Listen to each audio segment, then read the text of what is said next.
여러분 안녕하세요. 아트 메신저 이소영입니다. 오늘은 지난주에 출간된 제 책 이것은 라울 디피에 관한 이야기를 소개하려고 하니까 디피를 좋아하시거나 좋아할 예정인 분들만 보세요. 언제나 그렇듯 제 책 소개는 좀 쑥스럽더라고요. 일단 왜 갑자기 이소영쌤이 라울 디피 책을 썼지? 생각하실 수 있는데요. 사실은 올해 서울에서 2번의 라울 디피 전시가 열리고 있습니다.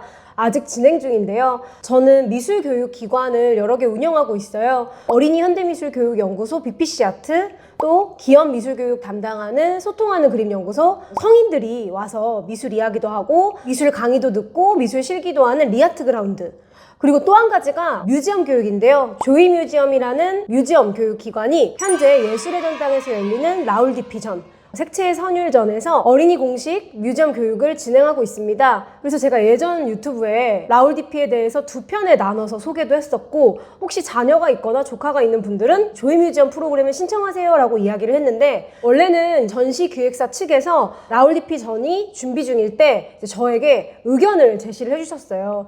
아마도 제가 한 명의 화가를 소개하는 책을 그간 썼었잖아요.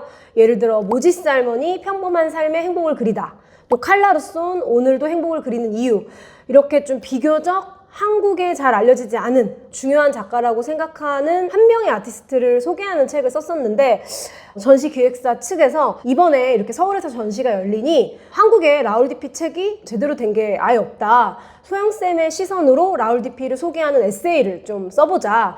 그래서 제가 고민을 하다가 또 사실 쓰고 있는 책들이 있는데, 이것은 저희 회사인 조이 뮤지엄이 잘 되는 일이기도 하고 저희와 함께하는 협력하는 전시회가 잘 되는 기회이기도 해서 제가 쓰겠다라고 이야기를 했습니다. 문제는 전시 시작할 때 책이 나와야 하는데 제가 그러지 못하고 지금 전시 한 달 남겨놓고 책이 나오게 됐어요.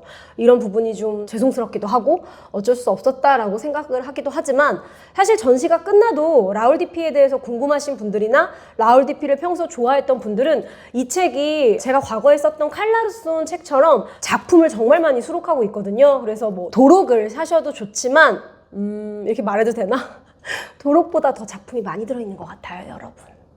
그래서 이제 요즘에는 좀 작은 책들도 인기가 많은데 저 개인적으로 그림을 좀 크게 보고 싶어서 좀 크게 만들었습니다. 모지스 할머니에 대해서 소개한 책이 저는 좀 작았어요. 그래서 그런지 좀 큰 도판으로 라울 디피의 작품을 좀 느껴봤으면 좋겠다는 생각 때문에 이 책은 소설책보다는 좀 큰 사이즈입니다.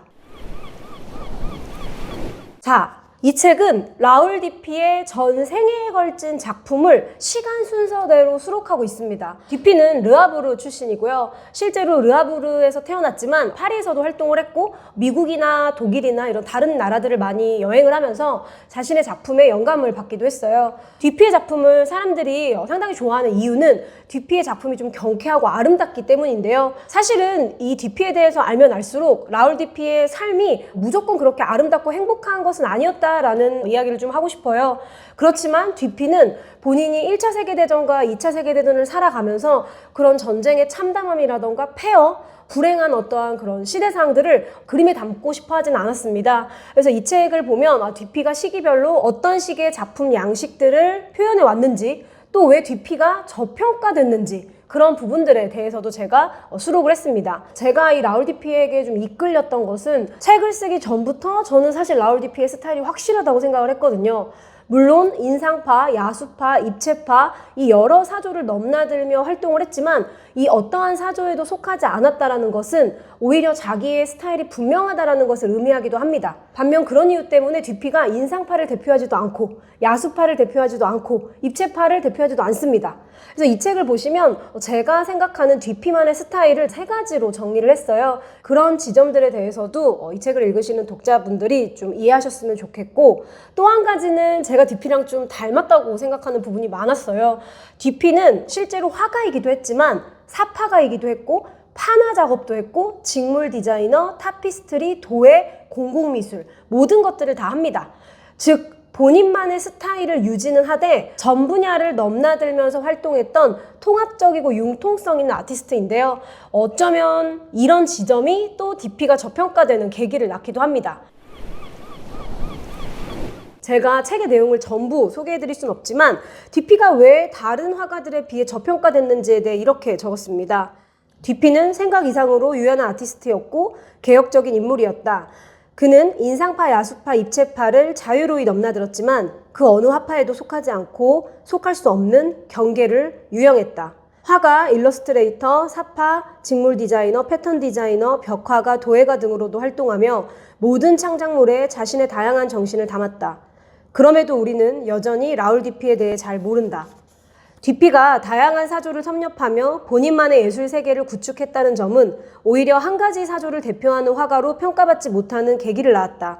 더불어 미술계 안에서도 여러 직업을 가지고 활동하다 보니 모든 분야의 두각을 나타냈음에도 전문가라는 인식은 부족했다. 하지만 이런 DP가 최근 들어 한국에서 2번이나 전시가 열렸고 또 제 입장에서도 다시 DP를 소개하는 책을 쓴 이유는 오히려 지금 우리가 사는 이 시대는 여러 분야를 넘나들면서 활동하는 통합형 인재가 필요하기 때문이라고 생각해서인데요. 여러분들이 이 책을 보시면서 그간 DP에 대해서 잘 모르고 있었던 부분 혹은 과소평가했던 부분들을 다시 좀 이해하는 계기가 됐으면 좋겠습니다. 또 이 책에는 DP의 주변 인물들을 소개를 하는데요. 그중에 제가 가장 마음이 끌리는 분은 베르트 웨일이라는 여성 갤러리스트이자 화상, 즉 딜러입니다. 당시에 이제 DP는 여러 곳에서 전시를 하는데 그중 베르트 웨일이라는 여성 갤러리스트를 만나서 전시회를 열어요. 실제 이 베르트 웨일은 유대인 출신이고요. 당시에 인기가 많이 없었던 여성 아티스트들도 전시를 많이 열어줬고 또 프랑스 파리에 있는 화가들 뿐만이 아니라 다양한 나라의 화가들의 전시를 열어줍니다. 실제로 DP의 동생 장 DP도 이 베르트 웨일 갤러리에서 전시를 했었고 많은 화가들이 전시를 했지만 DP가 또 가장 많이 전시를 합니다.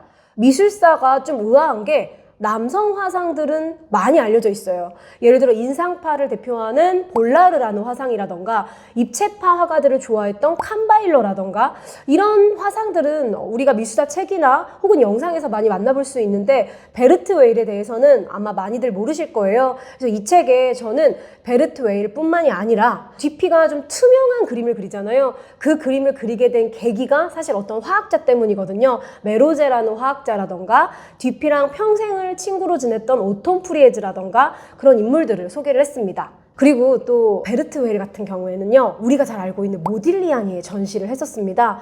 실제 모딜리아니는 살아있을 때 전시를 딱 한 번 합니다. 근데 이마저도 좀 풍기문란하다고 해서 경찰들이 막 들이닥치는데요. 실제 그 갤러리도 베르트 웨일 갤러리였습니다. 자, 여러분, DP의 삶과 작품을 소개하는 책, 또 나아가 DP의 주변 인물들을 함께 소개하는 이 책, 이것은 라울 DP에 관한 이야기를 만나보시면 좋겠습니다. 개인적으로 사적인 얘기지만 제가 미술 관련 책을 10년간 꾸준히 냈는데 그냥 제 개인적으로 가장 마음에 드는 표지예요. 그렇다고 과거의 책들이 마음에 안 들었다는 건 절대 아닌데 최근 들어 조금 형광색도 좋아지고 또 약간 외국 서적 같은, 허세일 수 있지만 좀 튀는 이런 색감 써보고 싶었거든요. 이런 무반사로 형광색을 뽑아내는 게 진짜 어려워서 북 디자이너가 참 고생을 했다고 해요. 그래서 이 책을 꼭 만나보시고 반드시 DP에 대해서 궁금하신 분만 책을 사보시길 바랍니다. 그럼 오늘 영상은 여기까지.